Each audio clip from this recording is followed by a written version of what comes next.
I will give a spare key to my parents for the new house. Huh? What are you talking about? I thought I would let them come and go freely. I won't allow that. If you don't agree, I will divorce you. How authoritarian of him. All right then. My husband, misunderstanding my statement, seemed to think I was submitting to him and agreeing. However, what I had agreed to was a divorce. Afterward, he and my mother-in-law faced an unexpected outcome. My name is Jane. I'm a 36-year-old web engineer working from home. I've been married to Philip for 10 years now. I have a 9-year-old son named Tom, and the three of us live together fairly harmoniously. It hasn't always been smooth sailing, to be honest. I actually marvel at how we've managed to make it for a decade. I'm pretty sure having a child is a big reason we haven't divorced. We met at a friend barbecue. He was an elite PR consultant at a well-known company. He was down to earth, had a stable income, and was close in age with me, so he seemed attractive on paper. He made the first move, and as we got to know each other, we started going out seriously. Things went well, and about a year and a half into our relationship, he popped the question. We promptly introduced each other to our families, who gave us their blessing. Our wedding was beautiful, and our marriage started blissfully. We enjoyed our newlywed life, and about a year later, our son, Tom, was born. That's when an issue arose. It was my first time giving birth and taking care of a baby, so obviously, I was anxious. When I mentioned that to Philip, he immediately asked Patricia, his mother, for advice. He said, From now on, Mommy will help you, so don't worry. I just wanted to talk to him and ease my worries, but he had already talked to her. And the next thing I knew, she showed up at our house. Jane, my dear, you can relax now that I'm here. I will teach you the proper way to raise a child. I didn't ask for any of that. In fact, I had been reading up on parenting and wanted to try it my way. However, she constantly interfered with me. Don't do it like that. If you want to raise this boy properly, you need to listen to me. She was an incredibly stubborn and difficult person who thought her way was the only way.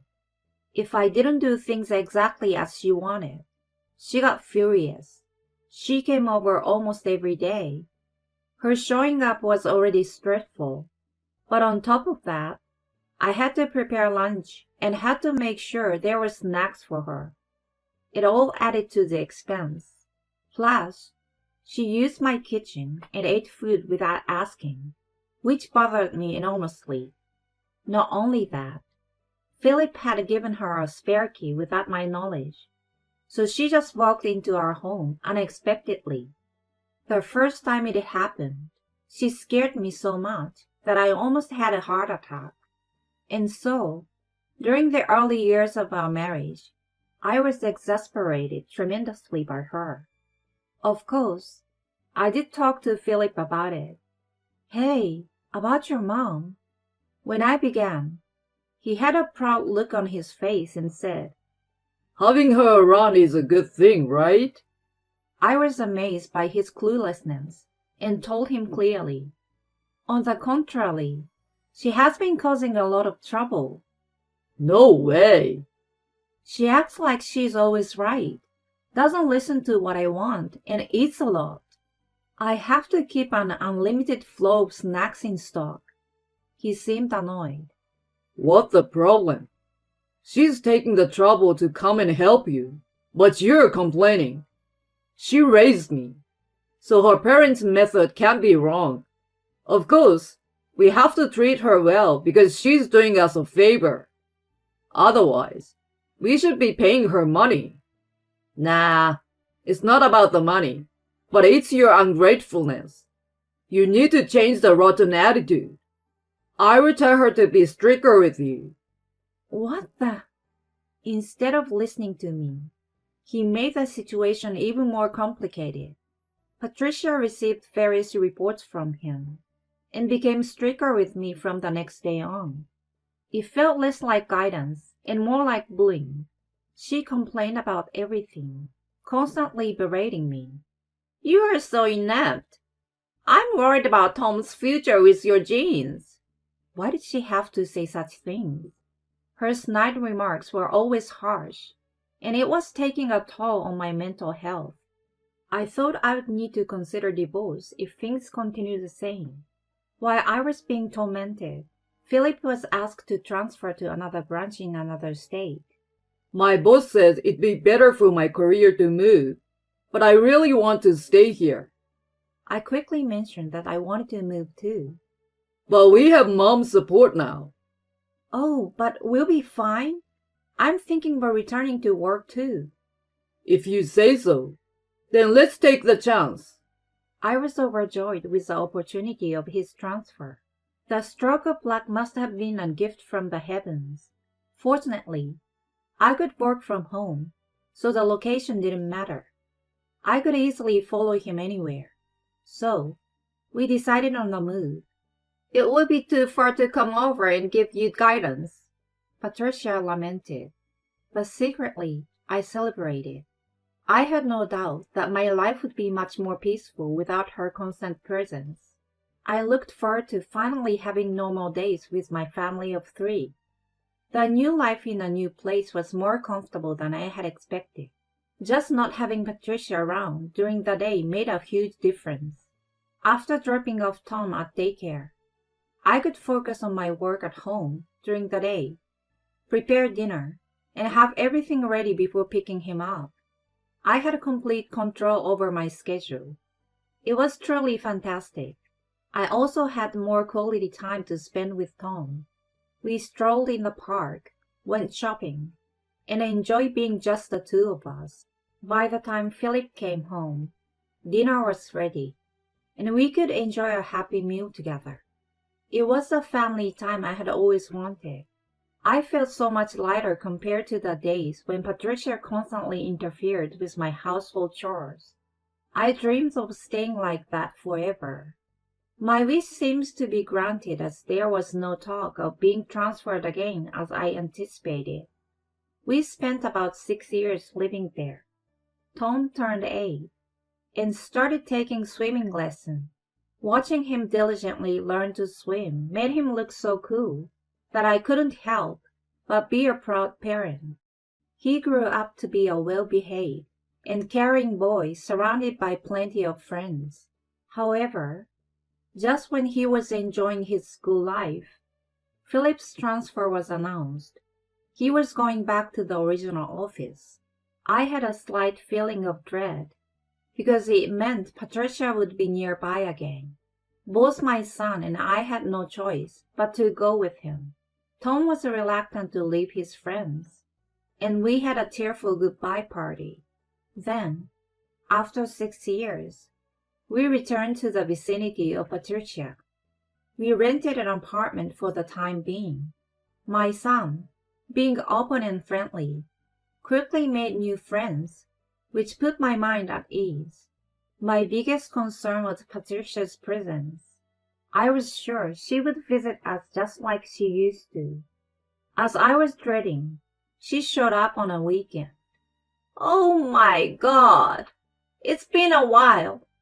I'm so happy you guys are back, she said with overwhelming enthusiasm.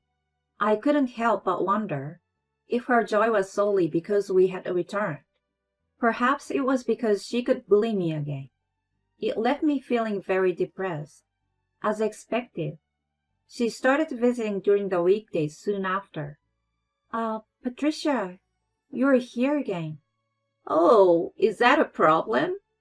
Tom is already in grade school, so it's just me at home during this time. There's no need for your guidance. You don't need to come anymore. You're giving me a cold shoulder now, huh? You are terrible. I will tell Philip about this. She was as pain in the neck as ever. Whenever she came over, it disrupted my schedule. I couldn't focus on work, and the housework increased, so I made it clear that I found her interference unwelcome. Why do you come so often? What about your own housework? When I asked her, she widened her eyes and became irate. That's none of your business. I come here despite sacrificing my own time to check on your housework. I don't need that though. What's your problem? Are you defying your mother-in-law? Are you trying to make me submit? You are saying such disrespectful things. Have you become arrogant in these past 6 years? You should show respect to your elders. Then please start acting respectful. What a smart mouth! You're a terrible daughter-in-law. Her face turned beet red. Anyway, make me lunch quickly, will you? Huh? Why should I make lunch for you? Because I'm here. It's obvious, isn't it? You came over on your own. I didn't invite you. Why are you causing me trouble? That's actually you, you know. This conversation is going nowhere. Then just give up and go home. No need to tell me. I will. She left fuming, thinking that the nuisance was finally gone. I focused on my work. Due to the ridiculous exchange with her, I wasted quite a lot of time. I hurried to finish my work and started preparing dinner around the time Tom returned. As expected, Philip came home that night looking upset. Hey, I heard from Mom that you treated her horribly and drove her away. No, she left her on. Don't interrupt me. She was looking forward to spending time with you again. But to give her such a cold reception, that's out of the line. No way. What she was looking forward to was spending time with me, but bullying me. There's no way she would do something like that. He didn't listen to me at all and took only her words at face value. There was no hint of doubt towards her. He was a complete mama's boy. Whenever she was involved, he lost his ability to make rational judgments. This mother and son pair was truly troublesome. Just as I was thinking, Tom spoke up. I see Grandma picking on Mom quite often. Philip's eyes widened at the statement. She's always yelling and saying mean things to her. I feel sorry for her, you know. Don't make things up. Why would he? What he said is true. I'm always being bullied, so I just stood up for myself. Thanks to Tom siding with me and testifying to the actual bullying, Philip couldn't say anything more. I can't believe this. His voice faltered. Then he fell silent and stopped talking at once. With Tom's help, I managed to avoid unnecessary exhaustion. I took a mental note to buy him lots of his favorite snacks. After that, Patricia still tried to come over, but I didn't let her in. Hey, why won't you open the door? I don't want you to disturb my work anymore. What? Don't be ridiculous. She rang the doorbell repeatedly, but I locked myself in my office, playing music so that I couldn't hear the noise. Just like that. I wasn't bothered by her anymore. I worked with a smirk on my face. Even then, she kept coming back several more times, but I didn't let her in and gave her the cold shoulder. Do you think you can get away with doing this to me? The one at fault is you for coming without an appointment. Besides, you just come here to make yourself at home. Go back and clean your own house. How dare you! Just open the door already! She started kicking the door forcefully. Please stop. I will call the police. The police? Don't say such a disturbing thing. The one doing the disturbing thing is you. Kicking the door is unacceptable. You don't let me in, that's why. I have a good reason not to let you in. I'm family, you know. Even so, there is a limit to everything. Besides, from my perspective, you are a stranger. If you keep lingering, I'll really call the police. Fine, I will leave. She finally went away. That night, Philip was angry again, but when I played the recorded audio, he was left speechless. I hope that he finally realized the abnormality of his mother. After that, I was relieved that she stopped coming. Philip must have had a talk with her. From then on, I enjoyed peaceful days. Then, when I managed to save up some money, we decided to buy a new home. It had been my long-time dream to build a house the way I wanted and live with my family. My dream was coming true. After consulting with the construction company and progressing with discussions, our house was finally completed. Tom and I were over the moon, looking forward to moving in. Then one day, Philip brought up something unexpected. I'm going to give a spare key to my parents for the new house. No, what are you talking about?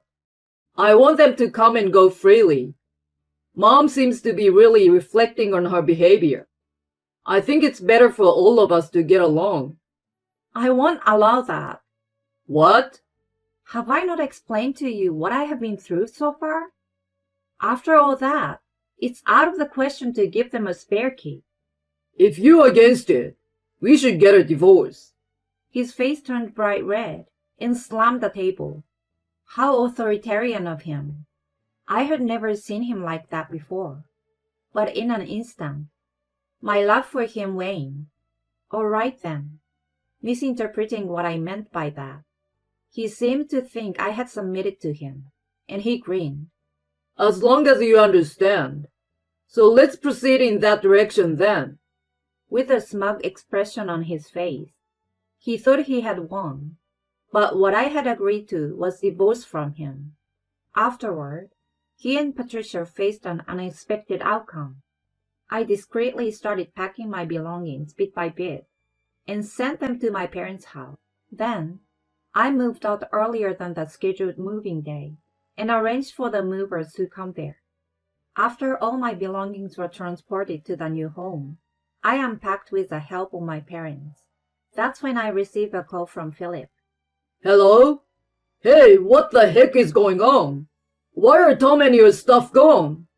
Well, we have moved to our new house. Huh? The moving plan was for next week, right? Why did you move on your own? Because we are getting a divorce. What? You were the one who brought it up, saying we should get divorced.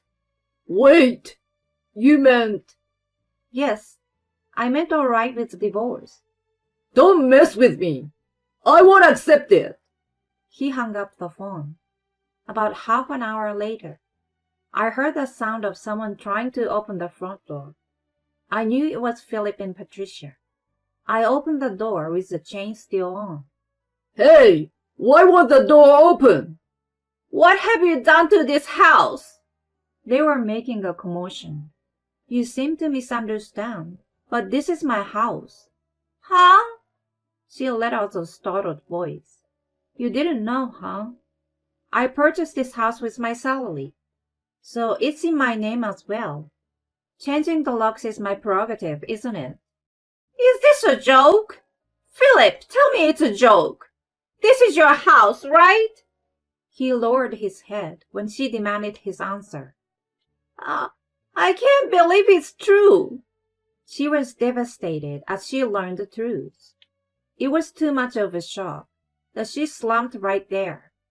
Anyway, can you please leave? Honey, I don't accept the divorce. I have the right to live here too. I take up giving Mom a spare key, so let me into the house. No, I don't trust you anymore. Let's handle this through lawyers. If you insist on staying here, I will seriously call the police. They hastily left when I threatened them. After that, I was able to successfully divorce Philip. I also received child support for Tom. My ex-father-in-law was disgusted to hear about what had taken place, and Patricia was kicked out of the house. She and Philip now live in a rundown apartment together, and are struggling financially due to child support. Well, they brought it upon themselves, and I'm quite content with the outcome. On the other hand, I'm enjoying every day with Tom. Eventually, I plan to have my parents move in with us. Tom is very fond of them, and I'm sure we will make one happy family. Moving forward, I will continue to work hard at my job while raising him with all my love.